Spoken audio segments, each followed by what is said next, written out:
Hello hi friends. இப்போ நம்ம வந்து சர்ஜரி வந்து பார்க்கலாம். ஸோ வந்து ஃபஸ்ட்டு கொஷின் வந்து பார்த்திங்கன்னா, அக்காலத்தில் மருந்தகம் அறுவைக்கூடம் செவிலியர்கள் இருந்ததை கூறுவது அப்படின்னு பார்த்திங்கன்னா, திருமுக்கூடல் கோயில் கல்வெட்டில் தான் வந்து சொல்லி இருக்குது. அதாவது வந்து அக்காலத்தில் மருந்தகம் அறுவைக்கூடம் செவிலியர்கள் இருந்ததை கூறுவது வந்து பார்த்திங்கன்னா, திருமுக்கூடல் கோயில் கல்வெட்டு. நெக்ஸ்ட் கொஷின் வந்து பார்த்திங்கன்னா, அசுர மருத்துவத்தின் விரிவுகளை கூறுவது வந்து தேரன் தரு தேரன் கரிசல். ஸோ வந்து இது வந்து எப்படி நீங்கள் ஞாபகம் வச்சுக்கிறீங்கன்னா, தேடி தேடி வந்து அசுர மருத்துவம் பண்ணுறாங்க அப்படின்னு ஞாபகம். ஸோ வந்து அசுர மருத்துவத்தின் விரிவுகளை கூறுவது வந்து தேரன் தருவும் தேரன் கரிசலும் தான் வந்து கூறுது. அடுத்து வந்து அறுவை பரிகாரங்களை கூறுவது எது அப்படி சொல்லிட்டு பார்த்தீங்கன்னா, உங்களுக்கு வந்து அகத்தியர் ரண வைத்தியம், நாகமணி நயன வைத்தியம் பேர்லேயே இருக்குது பாருங்கள். அறுவை பரிகாரங்களை கூறுவது அகத்தியர் ரண வைத்தியம், நாகமணி நயன வைத்தியம். நெக்ஸ்ட் கொஸ்டின் வந்து உள் மருந்துகளுடன் அசுர வைத்திய முறைகளை கூறுவது வந்து ஜீவராஜாமிர்தம். அடுத்து வந்து யூகி சிந்தாமணி. இது எப்படி நீங்கள் ஞாபகம் வச்சுக்கிறீங்கன்னா, யூகிச்சி உள் மருந்துகள் வந்து ஜீவனுக்கு வந்து கொடுக்கறது வந்து அசுர வைத்தியத்தில் இருக்குது அப்படின்னு ஞாபகம். ஸோ வந்து யூகி மணியும் ஜீவராஜ்மிர்தம் தான் வந்து உங்களுக்கு உள் மருந்துகளுடன் அசுர வைத்திய முறைகள் வந்து கூறப்பட்டு இருக்கிறது. ஸோ வந்து இது எப்படி கதை போட்டு ஞாபகம் சொன்னேன். யூகிச்சி உள்ளார மருந்துகள் வந்து ஜீவராசிகளுக்கு வந்து கொடுக்கறத பற்றி அசுர வைத்தியத்தில் இருக்குது அப்படின்னு ஞாபகம். அடுத்து அட்டையை விடும் விதிகளை கூறுவது எதில் கூறியிருக்காங்கன்னா, அகத்தியர் ஆன்னு ஞாபகம். ஸோ வந்து அட்டை விடும் விதிகளை கூறுவது வந்து அகத்தியர் நயன விதி 500ல் வந்து நயன விதி. இது நல்லா கரெக்டாக ஞாபகம். அடுத்து சத்ராயுதங்கள் 26 கூறுவது வந்து அகத்தியர் வந்து நயன விதி. அடுத்து வந்து அதுக்கப்புறம் வந்து பார்த்திங்கன்னா, காலை இளங்கதிர் வந்து தீது. காலை வந்து இளங்கதிர் தீது. இது யார் சொல்கிறாங்கன்னா, தேரையர் வந்து சொல்கிறாங்க. இது எப்படி நீங்கள் ஞாபகிக்கிறீங்கன்னா, காலை வெயிலில் வந்து தேரையை விடுறாங்க அப்படின்னு ஞாபகிக்கோங்க. ஸோ வந்து காலை இளங்கதிர் தீது அப்படின்னு சொல்லிட்டு தேரையர் வந்து சொல்கிறாங்க. நெக்ஸ்ட் கொஸ்டின், காலை வெயில் காய்ந்தாருக்கு காணாப்பினி அனைத்தும் மானை வெயில் போல் பரவும். இது வந்து எதில் சொல்லியிருக்காங்கன்னா, பொருட்பண்பு நூலில் சொல்லியிருக்கிறாங்க. அதாவது வந்து காலை வெயிலில் வந்து காலை வெயிலில் காய்ந்தவர்களுக்கு காணாப்பினி அனைத்தும் சொல்ல முடியாத பிணி எல்லாமே வந்து பார்த்திங்கன்னா, மாலை வெயில் எப்படி பரவுமோ அந்த மாதிரி வந்துடும். அதனால் காலை வெயில் வந்து தீமை அப்படின்னு சொல்லிட்டு சொல்கிறாங்க. இது எதில் இருக்குதுன்னு பார்த்திங்கன்னா, பொருட்பண்பு நூலில் இருக்குது. இதே வந்து காலை இளங்கதிர் தீது எதில் யார் சொல்கிறாங்க, தேரையர் வந்து சொல்கிறாரு. இதே வந்து காலை வெயில் காய்ந்தாருக்கு காணாப்பினி அனைத்தும் மாலை வெயில் போல் பரவும். இது வந்து எதில் இருக்குது, பொருட்பண்பு நூலில் இருக்குது. மாற்றிக்காதீங்க, குழப்பிக்க வேணாம்.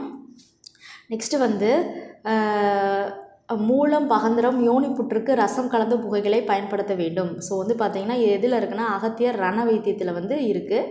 ஸோ வந்து பார்த்திங்கன்னா, பேர்லேயே இருப்பாருங்க, அகத்தியர் ரண வைத்தியம். இதில் வந்து என்ன கொடுத்துருக்காங்கன்னா, பைல்ஸு, ஃபிஸ்டுலா, யோனி புற்றுக்கு ரசம் கலந்த புகைகளை பயன்படுத்த வேண்டும். எதில் இருக்குது பார்த்திங்கன்னா, அகத்தியர் ரண வைத்தியத்தில் வந்து இருக்குது. அடுத்து வந்து சகல விரணங்களுக்கும் புகை வந்து 16. ஸோ வந்து எல்லா விரணங்களுக்கும் வந்து உங்களுக்கு புகை வந்து 16 அப்படின்னு சொல்கிறாங்க. அடுத்து அணிலப்பித்த தொந்தமில்லாத மூலம் வராது. இது யார் சொல்கிறாங்கன்னா, தேரர் வந்து சொல்கிறாங்க.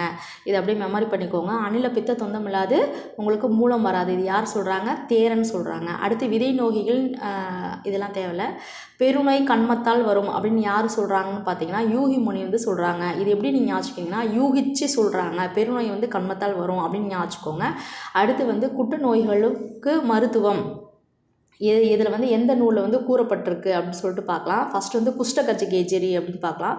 குஷ்டகஜகேஜரி இருக்குல்ல, இது வந்து எதில் கொடுத்துருக்காங்கன்னா, சித்த வைத்திய திரட்டில் வந்து கொடுத்துருக்குறாங்க. அடுத்து குட்டத்திற்கு வந்து புகைகள் அப்படி சொல்லிட்டு பார்த்தீங்கன்னா, அகத்தியர் ரண வைத்தியத்தில் கொடுத்துருக்குறாங்க. இப்போ தான் நம்ம படித்தோம், ஃபிஸ்டலா, பைல்ஸு, யோனி புற்றுக்கெலாம் ரசம் கலந்த புகையிலே பயன்படுத்த வேண்டும். எதில் இருக்குது, அகத்தியர் ரண வைத்தியம். அதை தான் சொல்கிறாங்க. குட்டத்திற்கு புகையில் வந்து அகத்தியர் ரண வைத்தியத்தில் இருக்குது.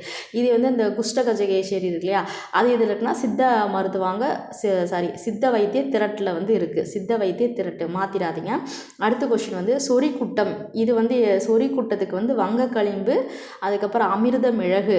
நம்ம ஓபி ட்ரக்ஸ் வந்து பார்த்திங்கன்னா வங்க களிம்பு இருக்கும், அடுத்து அமிர்த மிளகு இருக்கும். இது வந்து எதுக்கு கொடுக்கலாம், சொறி குட்டத்துக்கு கொடுக்கலாம். இது எதில் இருக்குன்னா, சித்த வைத்திய திரட்டில் இருக்குது.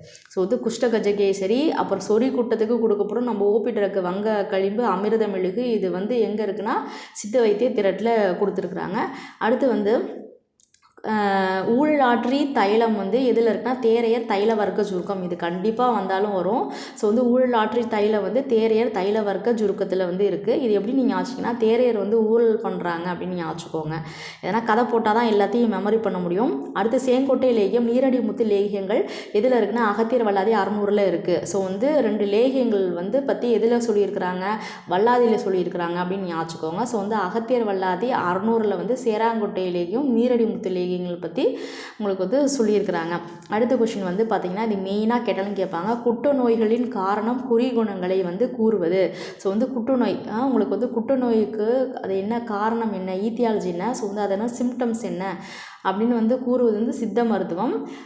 இதுனா யூகி சிந்தாமணி வந்து சொல்லியிருக்கிறாங்க. ஸோ வந்து யூகி சிந்தாமணி தான் குற்றநோய்களுக்கு வந்து காரணம் என்ன, அதுக்கப்புறம் அதோட வந்து குறிகுணங்கள் என்ன அப்படின்னு சொல்லிட்டு சித்த மருத்துவம், அதுக்கப்புறம் யூகி சிந்தாமணியில் வந்து சொல்லியிருக்கிறாங்க. இது கண்டிப்பாக கேட்டாலும் கேட்பாங்க, ஞாபகம் வச்சுக்கோங்க. ஸோ வந்து யூகிச்சு குற்றநோய்களுக்கு வந்து காரணம் குறிகுணங்களை வந்து கூறியிருக்கிறாங்க அப்படின்னு ஞாபகம் வச்சுக்கோங்க.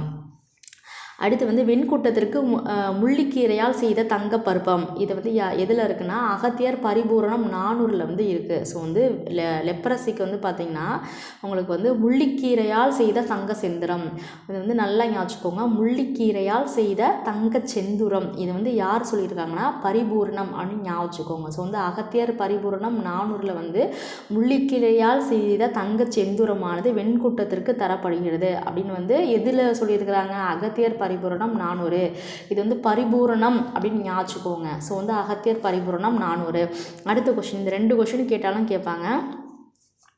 அடுத்த கொஸ்டின் பார்க்கலாம். ஸோ வந்து கண்டமாலைக்கு வந்து எட்டி பூண்டு தைலம் இது வந்து யார் சொல்லியிருக்காங்கன்னா போகர் 700ல் வந்து இருக்குது. ஸோ வந்து கண்டமாலை இருக்கு இல்லையா, அது வந்து அதுக்கு வந்து எட்டி பூண்டு தைலம் வந்து போகர் 700ல் இருக்குது. இது எப்படி நீங்கள் ஞாபகிக்கிறீங்கன்னா போகருக்கு வந்து எட்டி மாலை போட்டாங்க அப்படின்னு ஞாபகிக்கோங்க. ஸோ வந்து கண்டமாலைக்கு எட்டி பூண்டு தைலம் வந்து போகர் 700. அடுத்து வந்து காச நோய்கள், இந்த அறுவை மருத்துவத்தில் நம்ம படிக்கும்போது நாகமுனி விதிப்படி வந்து பார்த்திங்கன்னா நாகமுனிப்படி காச நோய்கள் வந்து 8, இதே வந்து அகத்தியர் படி வந்து பார்த்திங்கன்னா காச நோய்கள் வந்து 17 சொல்கிறாரு. இது வந்து நல்லா ஞாபகிக்கோங்க. நாகமுனிப்படி காச நோய்கள் வந்து 8 தான், ஆனால் அகத்தியர் படி பார்த்திங்கன்னா காச நோய்கள் வந்து 17 வந்து சொல்கிறாங்க.